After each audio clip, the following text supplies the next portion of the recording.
ബേക്കൽ ഫെസ്റ്റിന്റെ ഭാഗമായാണ് വേടന്റെ പരിപാടിയും ഇവിടെ നടന്നത്. രാത്രി 8 മണിയോടുകൂടിയായിരുന്നു പരിപാടി നിശ്ചയിച്ചത്. പക്ഷേ ഈ ആളുകളുടെ എണ്ണം അധികമായിരുന്നു. സംഘാടകർ കണക്ക് കൂട്ടിയതിനപ്പുറത്തേക്ക് ആളുകൾ ഒഴുകിയെത്തി. ഇതോടുകൂടി തിക്കും തിരക്കും അനുഭവപ്പെടുകയായിരുന്നു. ബേക്കൽ ഫെസ്റ്റിൽ അറബിക്കടലിനോട് ചേർന്നുള്ള പ്രദേശത്തായിരുന്നു, റെഡ്മൂൺ ബീച്ചിനോട് ചേർന്നുള്ള പ്രദേശത്തായിരുന്നു ഈ ഫെസ്റ്റ്, ഈ ഒരു വേടന്റെ പരിപാടി സംഘടിപ്പിച്ചത്. അവിടേക്ക് ആളുകൾ ഒഴുകിയെത്തുന്ന ഒരു സാഹചര്യം ഉണ്ടായി. ആളുകളെ നിയന്ത്രിക്കാൻ കഴിയാതെ വന്നു. അത് മാത്രമല്ല, ആ തിരക്കിനിടയിൽപ്പെട്ട കുട്ടികൾ ഉൾപ്പെടെയുള്ള ആളുകൾക്ക് പരിക്കേറ്റു എന്നുള്ളതാണ്. പരിപാടിക്കെത്തിയ സ്ത്രീകളും കുട്ടികൾക്കുമാണ് കൂടുതൽ പരിക്കേറ്റിരിക്കുന്നത്. 10ലധികം ആളുകളെ ഇപ്പോൾ നിലവിൽ ആശുപത്രിയിൽ പ്രവേശിപ്പിച്ചിട്ടുണ്ട്. ഈ പരിപാടിക്ക് സമീപമാണ് ഈ ബേക്കൽ റെയിൽവേ സ്റ്റേഷൻ ഉള്ളത്. അവിടെ പാളം മറികടക്കുന്നതിനിടെ യുവാവിന് ട്രെയിൻ തട്ടി എന്നൊരു വിവരം കൂടി ലഭിക്കുന്നുണ്ട്.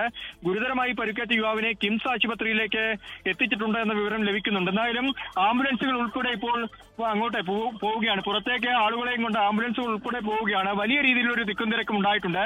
ഗതാഗത തടസ്സം വലിയ രീതിയിൽ ഉണ്ടായിട്ടുണ്ട്. വാഹനങ്ങളൊക്കെ തന്നെ ഇവിടെ ഈ ഗതാഗത കുരുക്കിൽപ്പെട്ട് നിൽക്കുകയാണ്. അതിനിടയിലാണ് ഈ ആളുകൾക്ക് പുറത്തേക്ക് എത്താൻ കഴിയാത്തൊരു സാഹചര്യം. ഇപ്പോൾ ആംബുലൻസുകൾ ഉൾപ്പെടെ പുറത്തേക്ക് കടക്കാൻ കഴിയാതെ ഗതാഗത കുരുക്കിൽപ്പെട്ട് നിൽക്കുകയാണ്. സ്ത്രീകളും കുട്ടികളും ഉൾപ്പെടെ നിരവധി ആളുകൾക്ക് പരുക്കേറ്റിട്ടുണ്ട് എന്ന വിവരമാണ് നമുക്ക് ലഭിക്കുന്നത്. ആയിരക്കണക്കിന് ആളുകളാണ് ഇവിടേക്ക് ഒഴുകിയെത്തിയിരുന്നത്. അത് സ്ത്രീകളും കുട്ടികളും ഉൾപ്പെടെയുള്ള ആളുകളുണ്ട്, മുതിർന്നവർ ഉൾപ്പെടെയുള്ള ആളുകളുണ്ട്. അവർക്ക് വലിയ പരുക്കേറ്റിട്ടുണ്ട് എന്ന് മനസ്സിലാക്കാൻ സാധിക്കുന്നുണ്ട് റീജിത്ത്.